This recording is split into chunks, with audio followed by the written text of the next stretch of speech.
Welcome back to the Weekend Warrior Show Recap Podcast. I'm TyJon Charlie. I'm going to be talking about almost a month's worth of shows. It's been a pretty wild month. I, of course, feel like I'm way behind. I haven't really put a podcast out in a while, so my apologies, but it just means this one's going to be another long one. So, let's get into it, I guess. Going all the way back to the beginning of August. So, it's been about 3 weeks. But looks like we were back at Beer in the Barn Brewery in Iowa. My first time playing there. So that's kind of how this all began. Well, technically, I guess it began when I was in the studio with Wolf for the last time. So Wolf has been working on his album. He actually just put the period on it today. He's all wrapped up.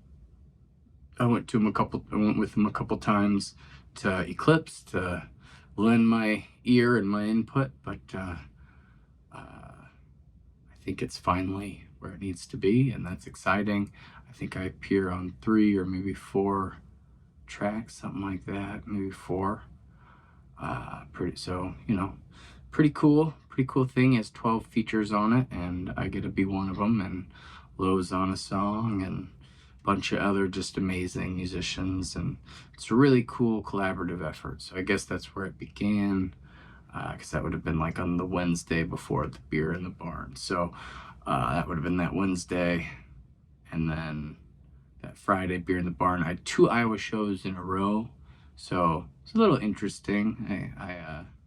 They had people that own the place. They said that they have like an Airbnb, so they were gonna let me stay there, but that fell through, I guess. So I ended up staying at their place. Really nice people, and it's kind of cool to get to hang out with them a little bit, and very generous. And the show was, well, it was a cool spot, I'll say that for sure. Like, it looked like very old-timey, old-fashioned kind of vibe.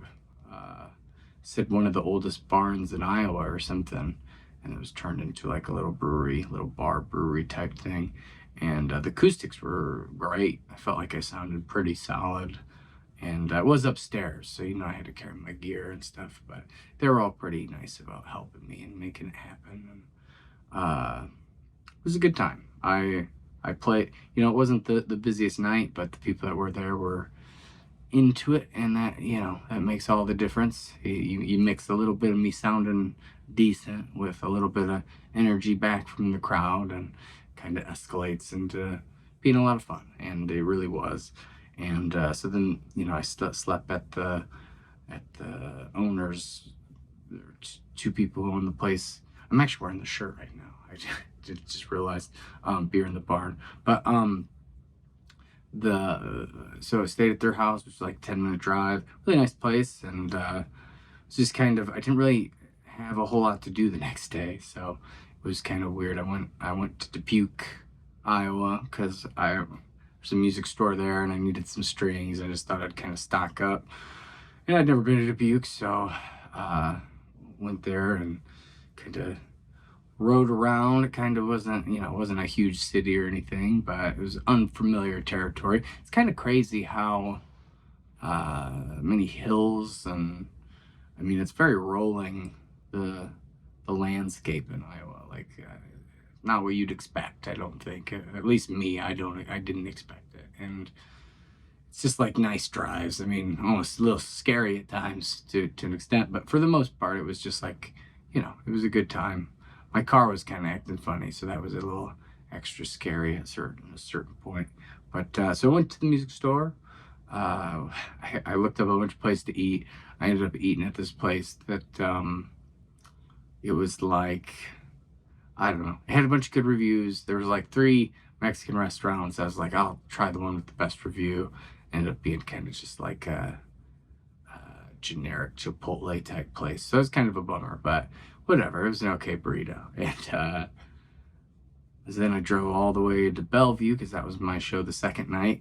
And I got there like hours early, which was kind of cool. Because I usually, when I get there, I'm struggling for time. So I was like, okay, well, I'm going to go ahead and use all my own gear. Because usually what happens there is I use the bars stuff, and the bars kind of set up weird as far as their sound goes. I mean, it's a good system. It's just like with where the stage is, they don't have. I mean, I usually bring my own monitor. Last time I tried my in-ears and just their system, and I don't know. Honestly, it's about the same amount of work somehow. I don't really know, but so I brought my JBL stack, and I did it the normal way that I always do it, and I got set up about, it's like 2 or 3 hours early. So, I had some decisions to make. So I was like, well, I'm the Lock 12 music is right on the Mississippi River. So I was like, I've needed to shoot a digital soul video forever. And so what I did was I pretty much just walked up and down the river in different spots that I thought looked interesting. And then I was like, okay, well, I'll just start shooting a music video. And I don't really have a plan necessarily, but I went and I shot a bunch of footage, and like spent probably, I was set up with about 2 hours or 2.5 hours, and I had about maybe a half hour till showtime, and I got Jenny, the girl who the lady who books there, and she helped me do a couple takes in the actual bar before many people were there. It was like 10 minutes before I started, but and ultimately that's what I ended up and used 10 minutes so far of the footage that I shot that day. But I have a bunch of other footage. I don't really know what I'm going to do with it. But so I shot that, and just kind of put it on the back burner for a few weeks. I'll get to that kind of later, but and it was a good show. I mean, it was probably one of the better times on there. Not super busy again, but it was funny. The last time I played there, they were like, Fridays, you can never guess. And then apparently there was somebody that played there the night before that brought a lot of people, and it seemed like that was the downfall of the night ultimately. But it was 10 people or 15 people. It was fine. I mean, and I wasn't super stressed like normal because all my gear was already set up, and I got to use all my own gear, and it was fine. I mean, it was a decent show. Plus, I got all that footage, which was valuable. And long drive home, I had a show the next day at the Cast Iron Pub in Champaign, and this was the last time I played there about a year ago. I thought it didn't sound very good, and using all my gear, so no excuses really, other than I just don't know. But so I was like, this year, I got my in-ears, I'm ready. These people are, I was blown away how good I sound, because I feel like I'd been in the pocket pretty solidly the 2 previous nights, and for like the month before, I felt pretty good most nights. Not all the nights, because it never happens, but I was like, I'm gonna kill it. And then a couple of my friends that I play at their festival every year, the Tabs, were there, so I was like, a little extra vote of confidence. And boy, was I humbled that day. I don't know what the hell was going on. I could not figure it out. I don't know if it was me, I don't know if it was the sound. Like, spent the whole time just like not getting there. And I'm sure, I mean, I watched the video, a little bit of it. It was not, very clearly not my best performance. And ultimately kind of just put me in a little bit of a funk for the next couple of days. But luckily I had a show the following Tuesday at Rivian for their farmers market, and very slow, very hot, but sounded pretty good, and I felt good. And always a weird one, a little bit out there, but it's kind of like a corporate event, so it's whatever. Last time I played there with Kyle, it was really cool because it was for this giant event, but this was definitely on the slower side, definitely not the same vibe, but it was fine. Wolf came out at the end, played a few tunes, so that was kind of cool. He's getting his stage legs back, so that's good. He hadn't been playing live a whole lot, and he's been popping up at my shows and playing a little bit extra, and that's great. And I think it's good for him to do that, and I'm always happy to have him.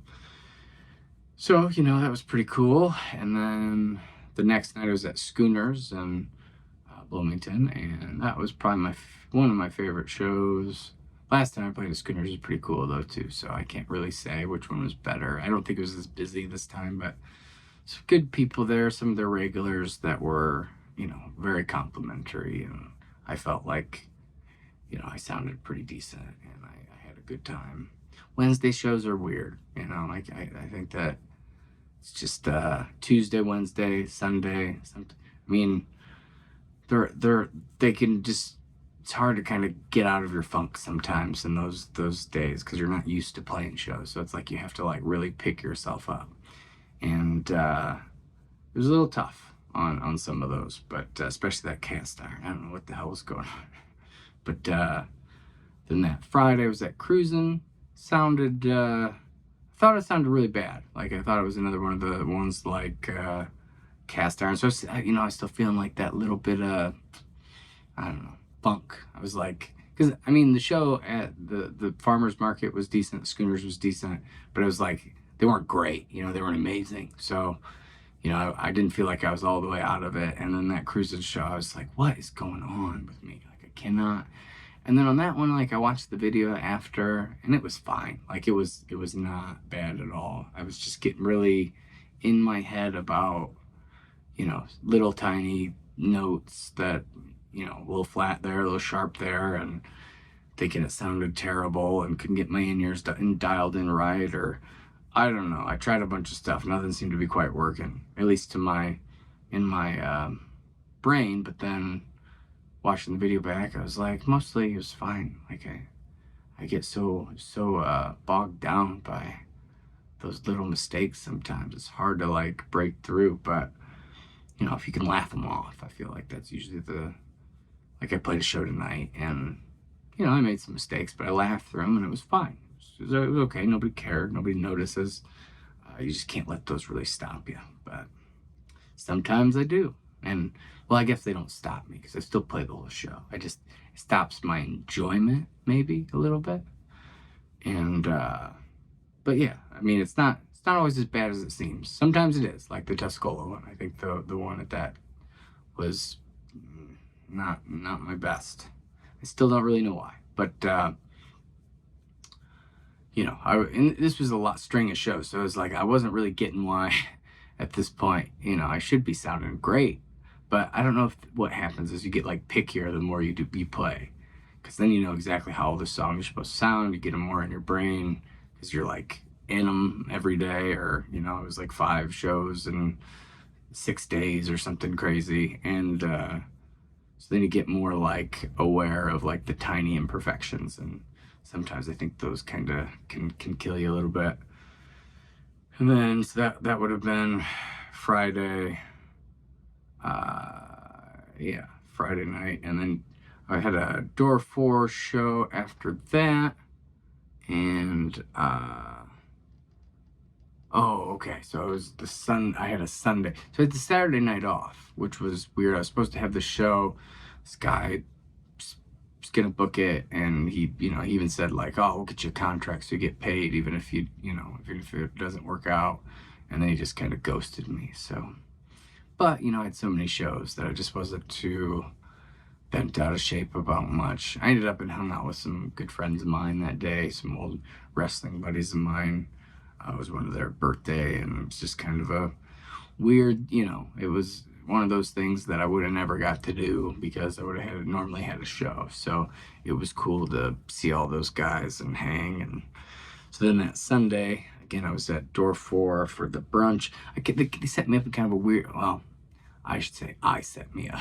I set me up in kind of a weird spot. It's always a weird guessing game because it was hot that day, and they have the outside area and then they have the inside area. And the last time I played the brunch, I picked the inside area, and what happened? Everybody sat outside.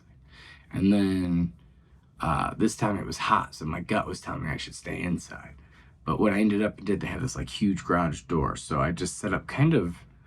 So it wasn't really outside. The outside was like maybe 10 feet this way, and I was looking at like the stage that I normally play at. And I brought an extra speaker, so I kind of did one outside, one inside, and it was moderately busy. I felt like I sounded really good, and it was definitely hot. I mean, I got saved a little bit. I had a fan pointed at me. I wasn't all the way outside, Anyway, so it was decent. I felt pretty good. Was not my best, was not my worst. And it's noon on a Sunday, so I wasn't really expecting my best. I was kind of just expecting whatever happened to be okay. And I think sometimes that's a better mindset to kind of be in. And then after that, I had 2 recording sessions booked the following Monday. So I just, I was like, that Sunday I was feeling pretty good, but I was kind of dragging a little. But the excitement of the next day was pretty, I can't explain. I was like giddy about it because I have 2 songs in 2 different studios I'm working on, and I knew I would get pretty far with them. I'd get pretty close to maybe the finals, and because of that, I could kind of get everything tracked at least, and then it's just mixing and mastering, and then I have 2 complete songs for these 2 separate places, and so I did 4 hours at Eclipse with Eric, and then I did about 4 hours at Bomb Site with Dave, and it's so funny. It's so different, completely different recording styles and completely different like temperaments, but they're both cool and interesting in their different ways. And I went ahead and because I had recorded vocals on my song Wings, but I was kind of sick the day I recorded them, and I was just like, if I don't re-record them, I'm always gonna be second guessing, was that the right move? And I didn't want to do that. So what I decided to do was I would just, I'd use those other vocals more as like doubles if I needed them, and just do. And really, I almost did it in 1 take. Like it was a pretty solid first take, and I don't know, I felt good, and I should have. I'd been playing this. I was made sure to play that song a lot in the last few shows, and I was like prepared and ready. And then we spent some time doing some mixing stuff. I was just excited, and then like I had an hour and a half in between. And the last time I was at Bomb Site, I laid down a bunch of cello stuff, and so wasn't really exactly sure, but I ended up and did vocals there too for my song Premonition Man, and I did a bunch of harmonies, and I did that at I should have mentioned that for Eclipse too. I did a bunch of harmonies for the Wings song, and did some. Oh, and we mastered some of the other live stuff I've done. That's going to be coming out. The live at the Bomb Site sessions. That's going to be coming out Friday, September 22nd, I believe. So pretty excited about that. The YouTube video is already out. So if you want to hear what those sound like or see what they look like, if you like to watch instead of listen, those are up. And those are just some live acoustic original songs I did. Firebound, Digital Soul. I felt like Digital Soul I should do since that was my most recent single. I did Logan, and I did Good Friends. So those 4 are going to be a couple live versions. Those out in late September. So those are my next release. They're already set for release. So, pretty cool. Have something coming out, and it's new. And I think they sound really good. They might be like my best live versions of any song. Though they weren't the one-man band, so maybe that's why. But so I'm excited about that. And then went into Bomb Site, and we did all the vocals, pretty much. I did a bunch of takes, just over and over. Did a bunch of harmonies.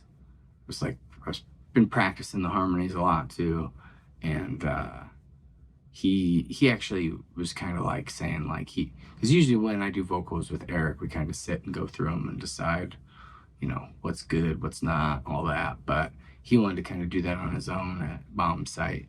And he came up with pretty much what I would have done almost exactly. There were a couple spots that we had to change a couple things out, but for the most part, it was pretty solid. And then I went in this last Monday and really, really stacked it. So, it's right there. But it was a full day. And after that, it was really cool to have some listenable versions of these songs that I could kind of hear close to what they're going to, pretty darn close to what they're going to sound like when they're done. So, but it was a long day, but I was just excited excited to be there, excited to get stuff done. And so then the next show, which would have been a couple weekends ago, I think, no, last weekend. So we're finally close to the where I'm sitting right now. And it was Gilmore Sports Bar. This was I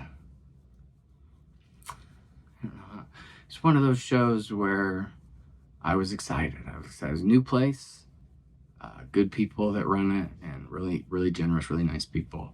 And they'd seen me at a show, like a benefit I played in Chillicothe for like kind of a fundraiser type event.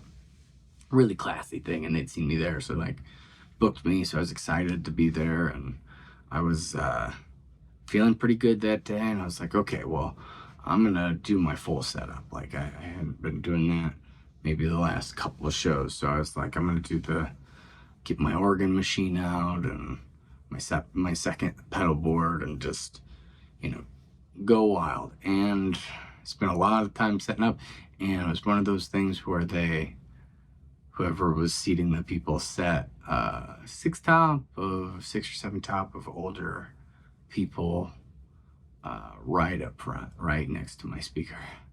It's like, that's a terrible idea. And there was like a good, decent crowd right when I started, but I was like, I had in my mind, okay, I'm gonna play really quiet. But I brought all my stuff. I was doing foot drums. So, you know, I was trying to really taper it back, but I was still excited. I still wanted to play, and I still wanted to do like full-fledged. I didn't want to like pull back necessarily, but first two songs, I did my normal kind of openers, my original songs, and one of the guys like, turn it down right away. It's like the first thing. I was like, rolled my eyes, and I was like, it's gonna be one of those nights, which, you know, we've all had them.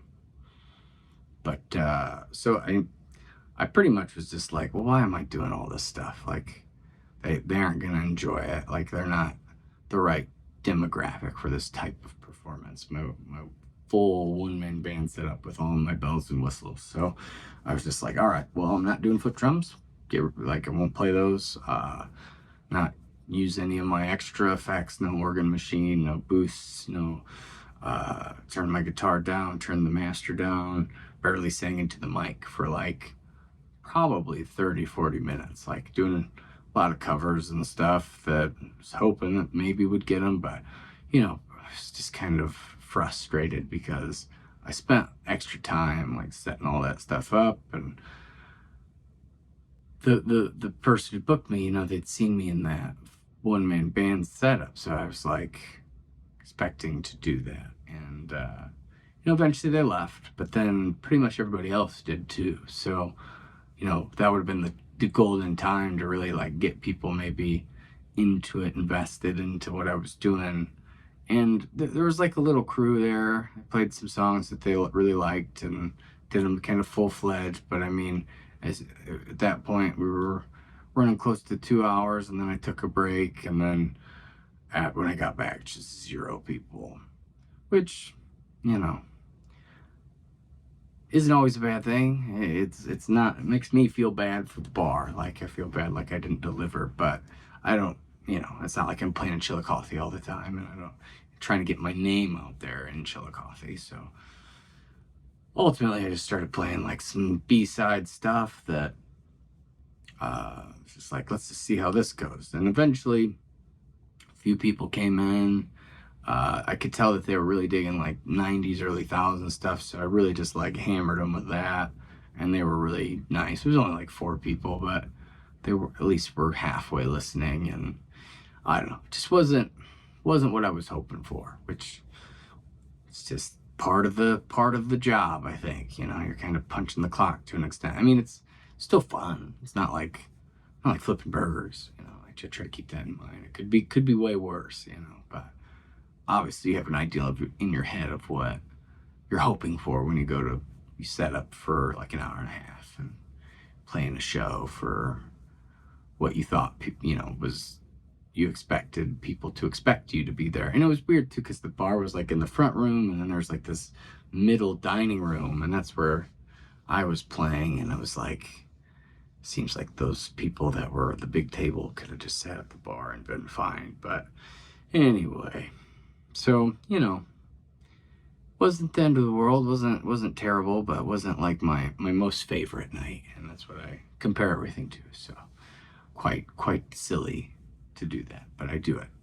And then the next night was Poor Bros. I was excited about this one, but after the previous night, I was like, well, don't get your hopes up, But turned out to be a really nice night, and it was very busy, and the school was back in session, and lots of college kids, and I was out in the beer garden on the little stage they have, and they have some nice lights, and I did the full shebang again, even though I was like trying to kind of talk myself out of it after the night before, because I was like, well, what if it's not worth it? But I was like, let's just do it. Let's just, roll the dice. And I did it.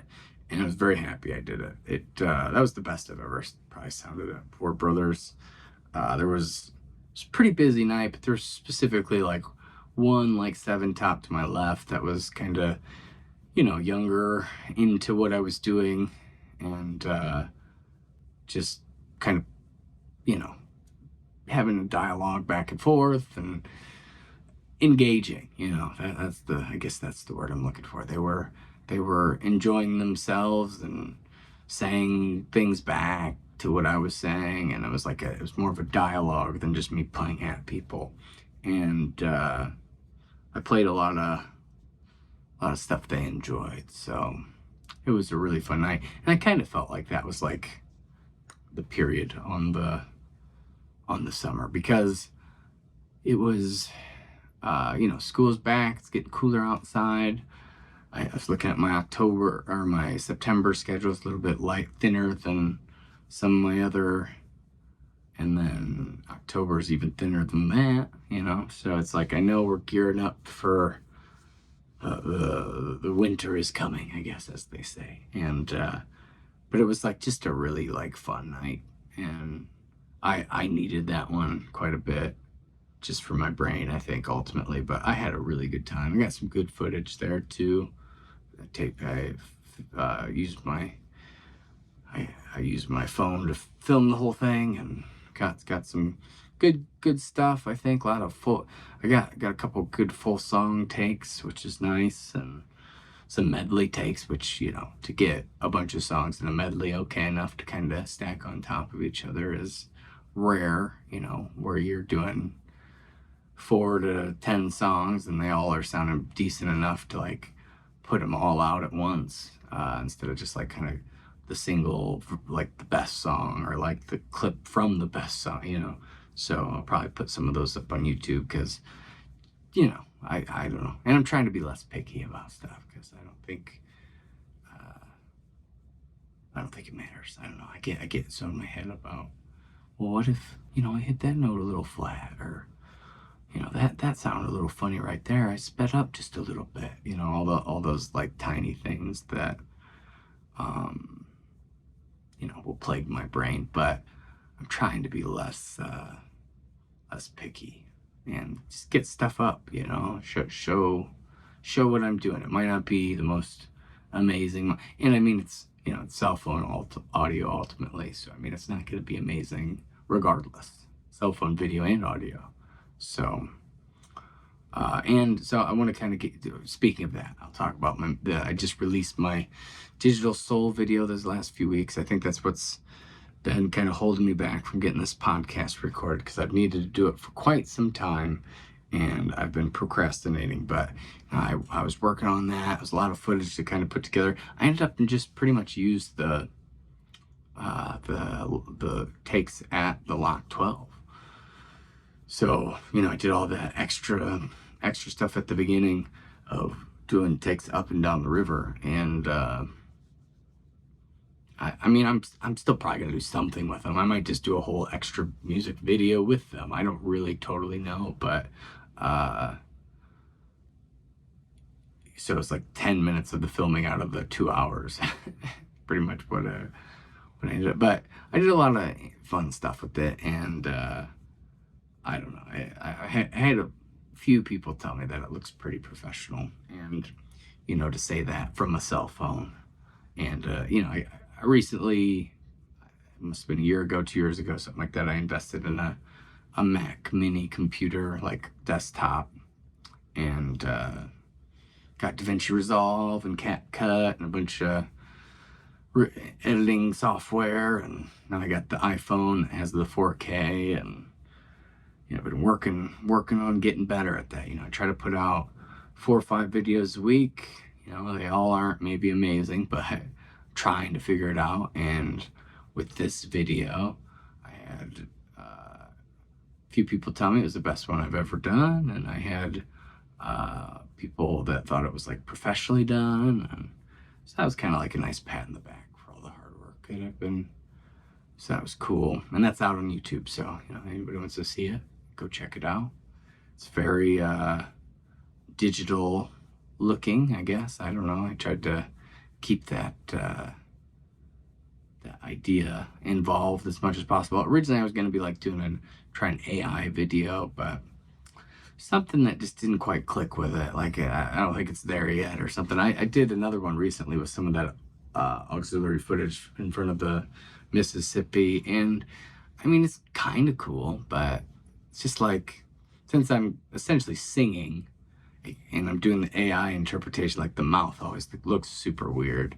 So like trying to figure that out is, I don't know, but I might still use some of it. But it was like, that was my whole, I did the AI lyric video, and I did the AI loop for the Canva on Spotify, but it just seemed to fall a little flat for the actual music video.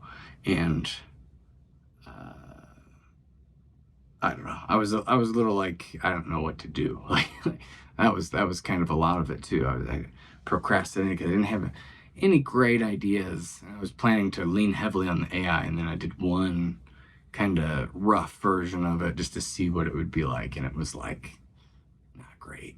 It's kind of creepy ultimately, and even this last one I did was a little weird and creepy. But I don't know. I think there's still a way that I could kind of use it, because I like the idea of using the digital AI kind of stuff for the song Digital Soul, since that's kind of half of what it's about, us living in the digital age and all that. So trying to get that stuff. And I mean, I tried to use those themes in the actual music video I did at Lock 12. So I added a lot of that stuff in there, but it's not like the AI. It's just like digital looking, I guess. But yeah, and then that I think that came out last week, and I went back to Bomb Site this last Monday, and really got everything kind of dialed in. I got like all the vocals, I think, where I want them. Some of the levels aren't quite right, but they're the takes are there, so that's 90% of it, and then it's just about getting the sound smooth and right and all that stuff. And I have a bunch of percussion ideas I want to add into that song, but I'm not a percussionist, and I found that out pretty quick when I was trying to record some.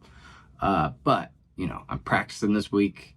I'm gonna hopefully be back in to lay some down this coming Monday, and then that song's pretty much done. And I'm excited about that one. I think it's a weird song, but it's very I don't want to say rough, but it's like mangled. It's like it's not pristine, but I didn't want it to be pristine. I've been having this weird vision of, I keep saying a puppet of a puppet, but like the way I play music, that's how I feel sometimes, like a puppet of a puppet. I know that doesn't really make sense, but it's just this weird vision I've been having, and I feel like I'm probably gonna do something for the music video for that song. It has to do with that, but I'm not a perfect musician. I'm not a perfect machine. I'm not perfect anything. I'm rough around the edges, I guess, would be the best way to describe it. And I've talked about the idea of the album, the lock and the reel. So this would be more on the reel side.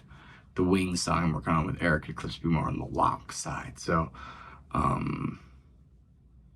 definitely a little bit more pristine, a little bit more epic, a little bit more full band sound. This is more of a Premonition Man at Bomb Site is more of a broken down kind of weird song, but it's new. I'm excited, and it has a weird low tuned guitar, which I've talked about before, but I'm pretty excited about it. You know, I like the fact that it doesn't sound like perfect. I don't know why. I'm trying to get more into that, I guess. Or I don't know if I'm trying to. I just am. I'm trying to be more open to the idea of, you know, it sounds how it sounds. Like I'm gonna do my best, but if I don't want to take the authenticity out of it, and I think that's what's cool about this song is it's like very authentically me. It's not perfect in any way, and it's kind of a weird song, and I don't know. I'm excited for people to hear it. I don't know what they'll think, or if they'll.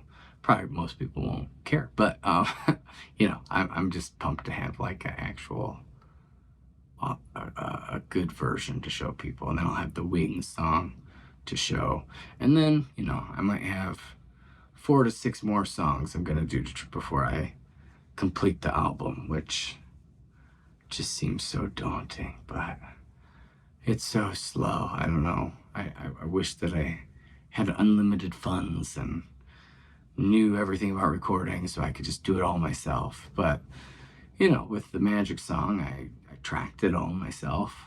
So it's like I'm in that realm, but I just don't trust myself enough to get it. I don't trust my own ears, I guess. I need somebody else to tell me that was the take, or, you know, something like that. I can't explain it. It's just really tough to make those determinations myself. I need outer validation or something from people that have better ears than me.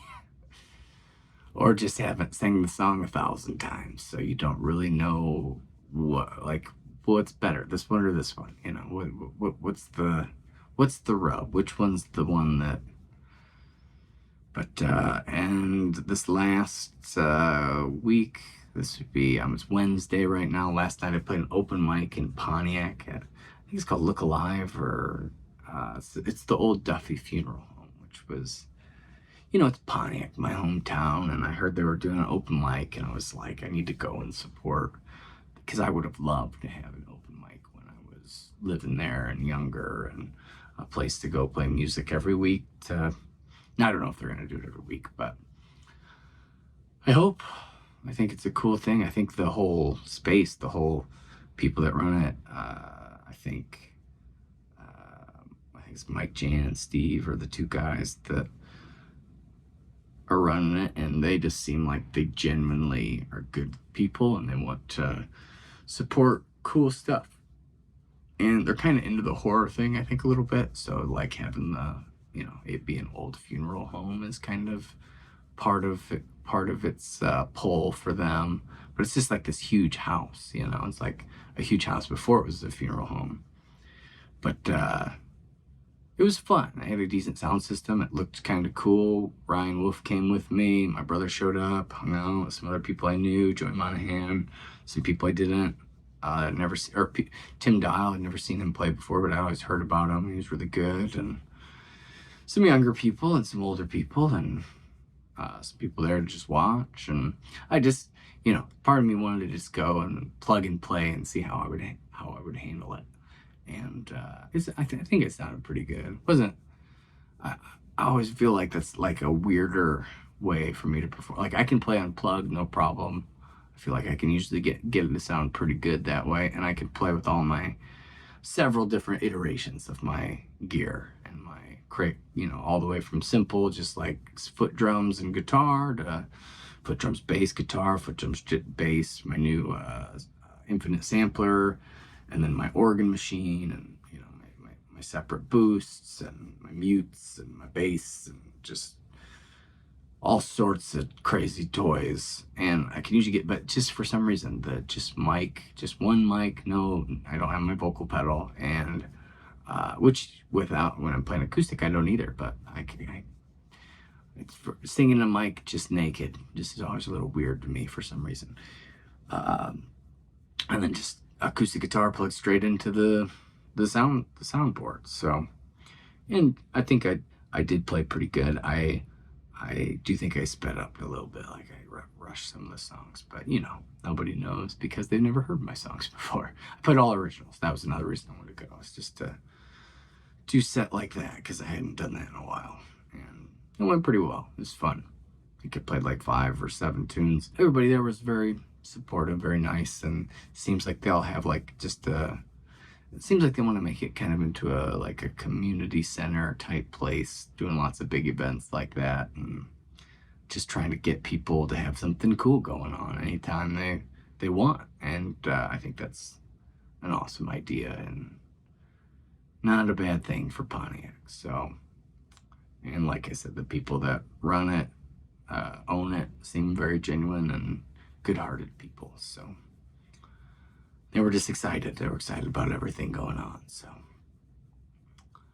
but yeah, so that was fun, and I think we talked about maybe setting up a regular show for me there at some point. So I hope they'll have my one-man band, and maybe I can get Wolf to come out and play some songs too, and maybe he can do his own show there at some point. And I don't know, pretty cool little spot. And then tonight was I had kind of a corporate event, which I gotta thank Kyle Yap for hooking me up with. He threw my name out, probably in a list of other people, but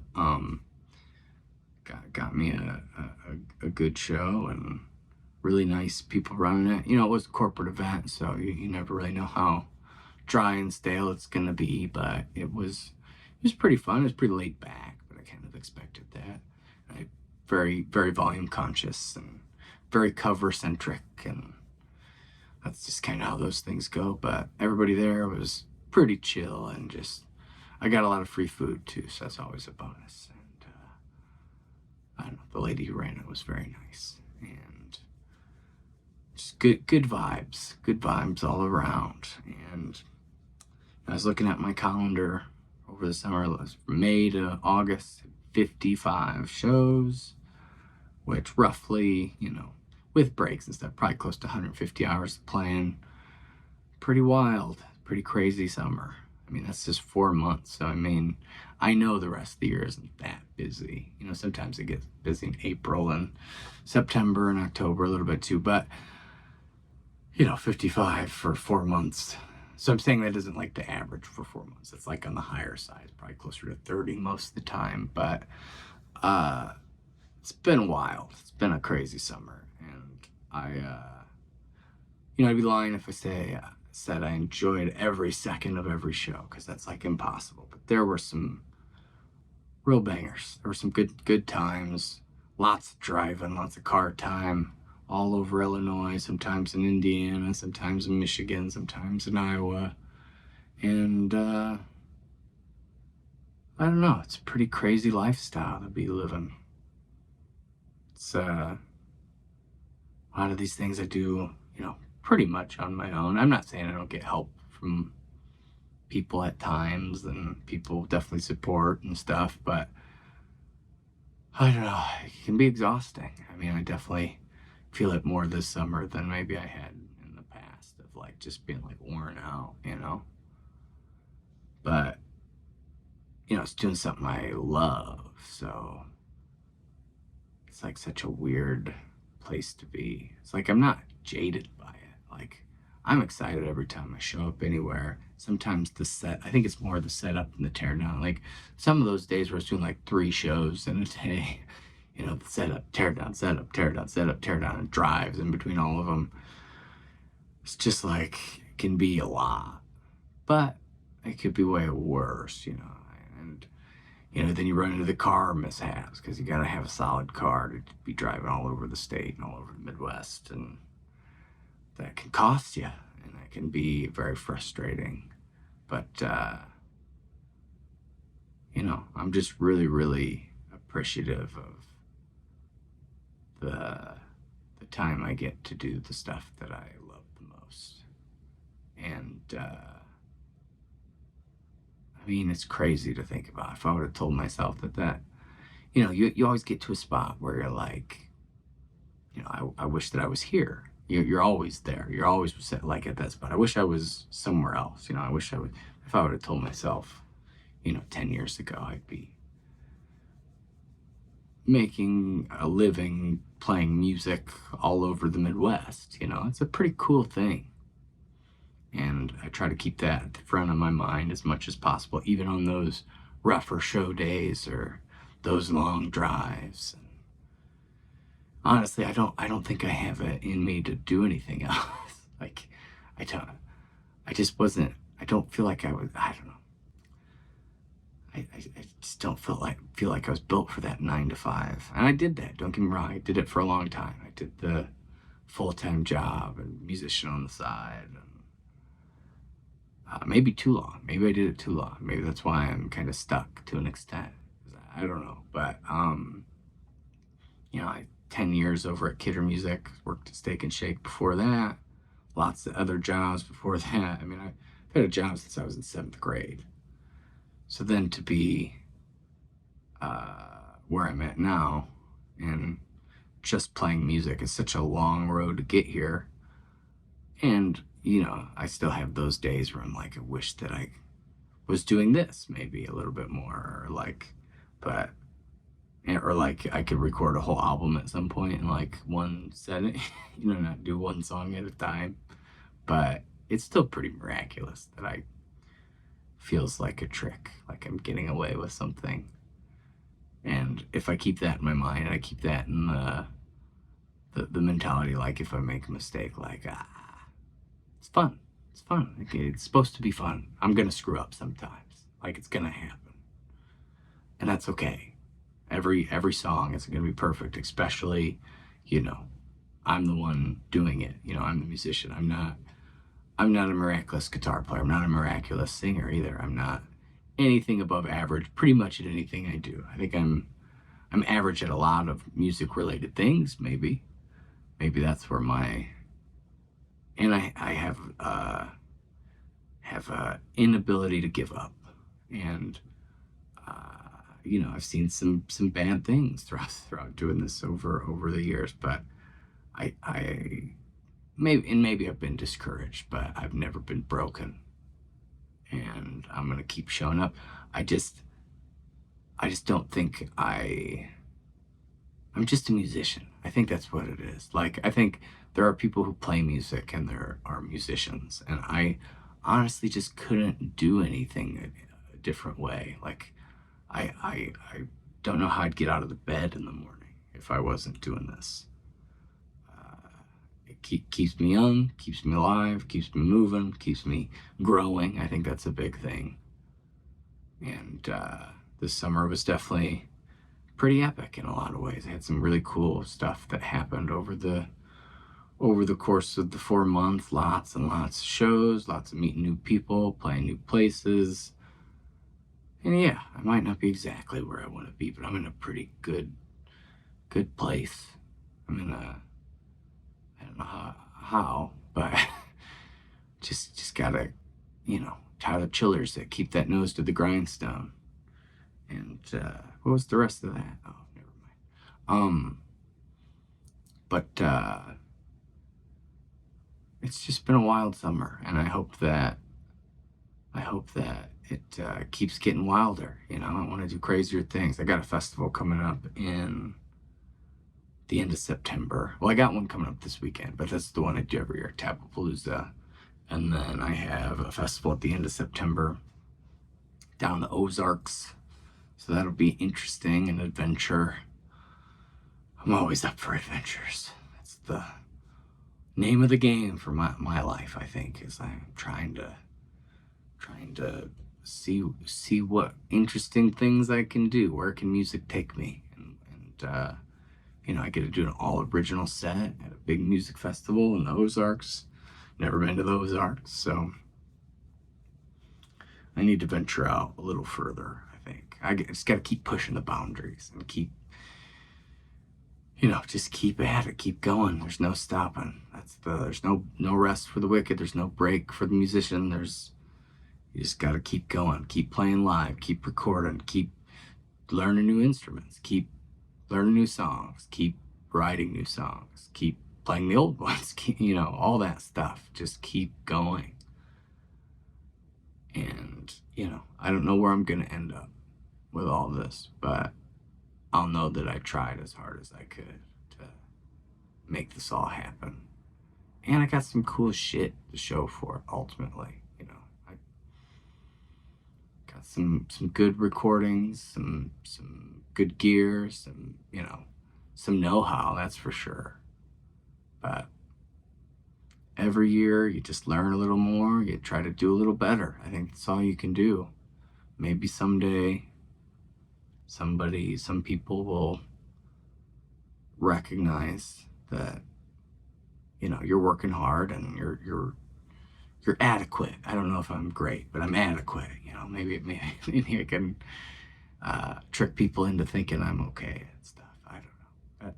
We'll see what happens. But I'm doing the thing, I think, is the bottom line. And I think I'll just leave with that.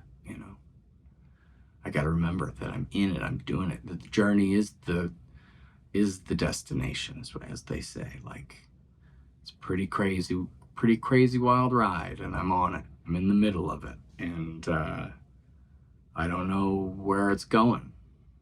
Hopefully someplace cooler every day, every week, every year, all that. But at the very least, I get to record in professional studios and get my songs to sound pretty solid. Maybe not like radio style, but pretty close. And I don't know that I'd want it to sound exactly radio style, but that indie style. And it's pretty cool. But anyway, I think that's it. I think I covered it. There's a little summer recap there at the end, so sorry to ramble, but it's been a crazy summer and I haven't done enough podcasts. I think the podcast has been put on the, I was having guests for a while, and for some reason, when I get in that mode, I think, oh, I'll just wait till the next guest comes on, and then that falls through once, then it's hard to get somebody else, and then it's like, oh, I need to talk about these shows, and then I have 10 more shows, but I'm gonna keep at it. I do enjoy talking about this all the craziness, all the madness that comes along with being a musician. So it's nice to have a place, because where would the stuff go? I have a couple musician friends I maybe talk to about it a little bit, but it's like, if I didn't get it out this way, it would just live in my brain and never get expressed, and it would be super weird for that to be. So it's like, it's another compulsion. Like, I have to keep doing the podcast. I got to keep talking about it. I got to get the stuff out of my brain, talk about the adventure a little bit, not just be in the adventure. Because I think that following the rabbit hole down to kind of as deep as I can take it, really thinking back about these shows, it's the only way that they'll get better. If I just played the show and never thought about it again, never reflected on, the crazy summer and all the shows that I've been playing, I think the progress would slow down maybe a little bit.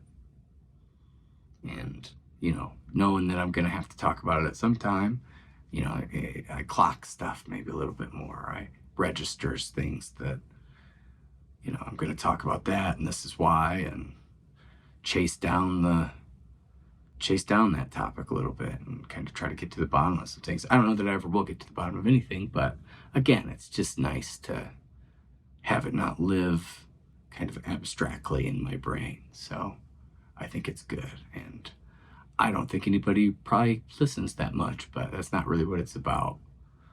And if you do, as always, I appreciate anybody who takes the time, 55 minutes in, if you made it this far, you're a trooper. I know that it's just me rambling, but